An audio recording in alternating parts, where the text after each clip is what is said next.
Hey everybody, Danny Maud here, head professional at the Canterbury Golf Club in Kent.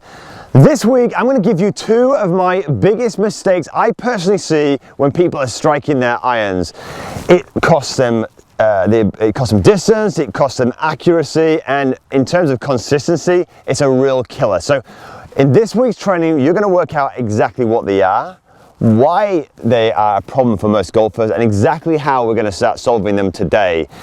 Before we get started, if you're new to the channel and this is one of your first videos, consider subscribing. We release tips and advice every single week to help you improve your game. So let's talk about irons and what I class as two of the biggest mistakes I see.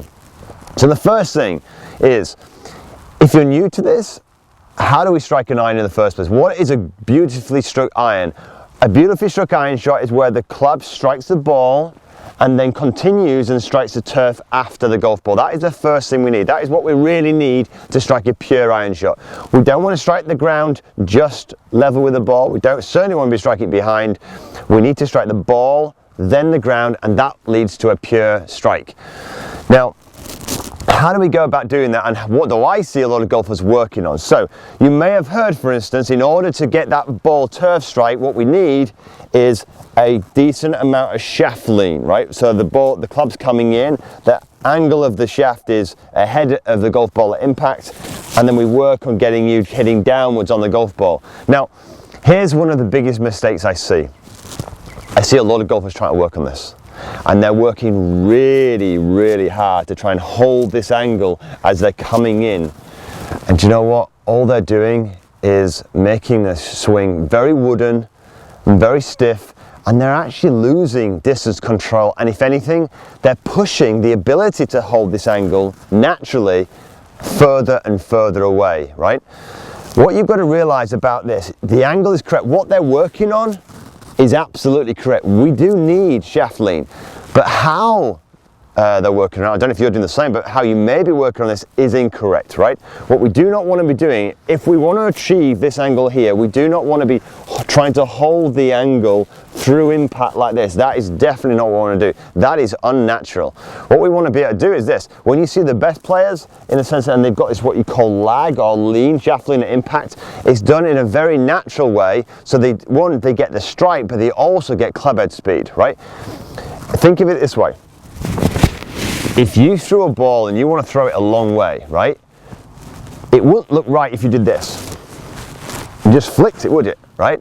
When you throw a ball, your body's leading and the hand is lagging behind and then fires, right? We're firing through this way. What we want to have in a golf shot, right? If you want to start to get some shaft lean, there's a couple of things that you need to do.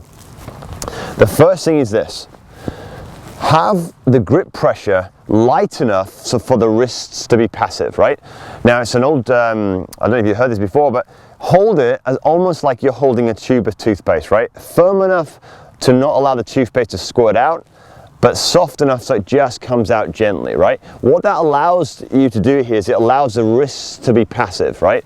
If the wrists are passive, then they can work far more efficiently through the golf swing, right? Remember, we're going to try and create shaft lean here, right? But we're going to do it in the most natural way possible. When you swing backwards and forwards, right? And you allow the wrist to be passive, watch this.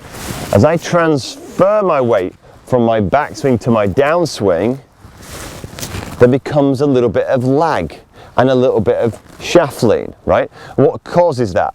As the momentum of the club goes backwards, as that's going backwards, just a sudden transition of something else going forwards creates a little bit of lag, right? That's the first thing we're going to need, right? Is that sensation. So as you move back here, you want to be holding the grip pressure at a pressure that allows the wrists to be passive, i.e. reactive. They're going to react to the natural motion of the swing. So watch this. As we swing back here, as we swing back and then start to transfer, there becomes this lag. If I hold this firmly now, there becomes nothing. Right, so there is no lag, there's no softening, and it's very hard to keep that lean, right? Now, once you've got that sensation of a little bit of softness going on, then the next thing you need to do is figure out, well, what do you do then? How do you get that, keep that lean or keep that lag through impact? And this is the basic, the major second point. What we need to be able to do after that is not then hit the golf ball or focus on hitting the golf ball here. What we want to then do is focus on hitting through the shot, right? So in essence, the attention becomes more swinging to here, not swinging to here. Because if you swing to here, that lovely lag that you have now, okay, and lean here disappears because you're releasing to there, right? And look at this, if it suddenly releases, you release all the lag and you end up kind of scooping it, right? Watch the difference here. If we got this softness here, but now we release to here, suddenly the lag then lasts that little bit longer and we release through to that position there. Far, far more efficiently than those players who are literally holding it much stiffer and they're trying to do this. They're holding this position here, but there's just no club head speed, right? So it might look pretty twisted on camera initially, but they're just dragging it, right? And there's just no power whatsoever.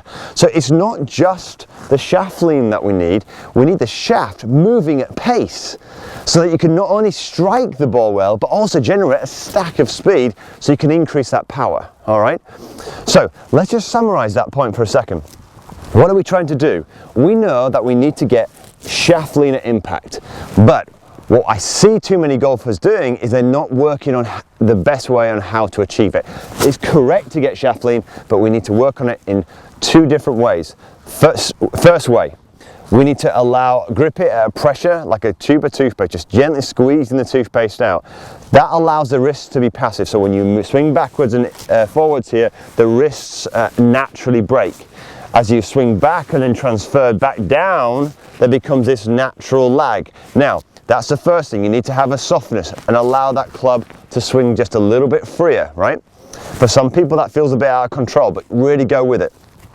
Once you've got that sensation, the next thing is where you put your attention. If you put your attention, I've got to try and strike the ball, what will happen is that lovely angle you start to create will then start to release very quickly and release to here. So suddenly now what happens is you get very square with your hips and you're releasing too early, and then the lean, what we wanted, starts to disappear. What we instead need to do is this. We need to, once you've got the softness here, we need to work on doing a couple of things. We need to release to here. As we're opening the hips, we're releasing to there. So the club now is parallel with my foot line and is extended there. So I'm back and I'm releasing there. Simple exercise, but now what you've got is you've naturally got the shaft lean through impact and you're getting club head speed to match with it. Let's see what this looks like.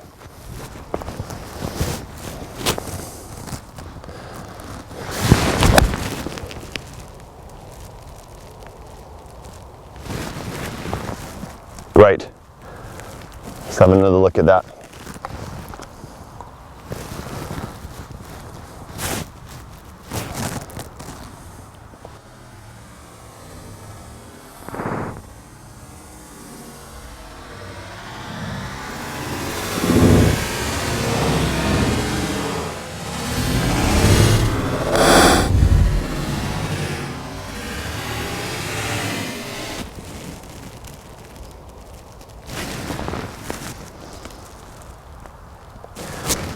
It's a really, really nice, simple exercise in order to kind of get you releasing and holding that shaft lean through the impact area, but at the same time generating speed, right?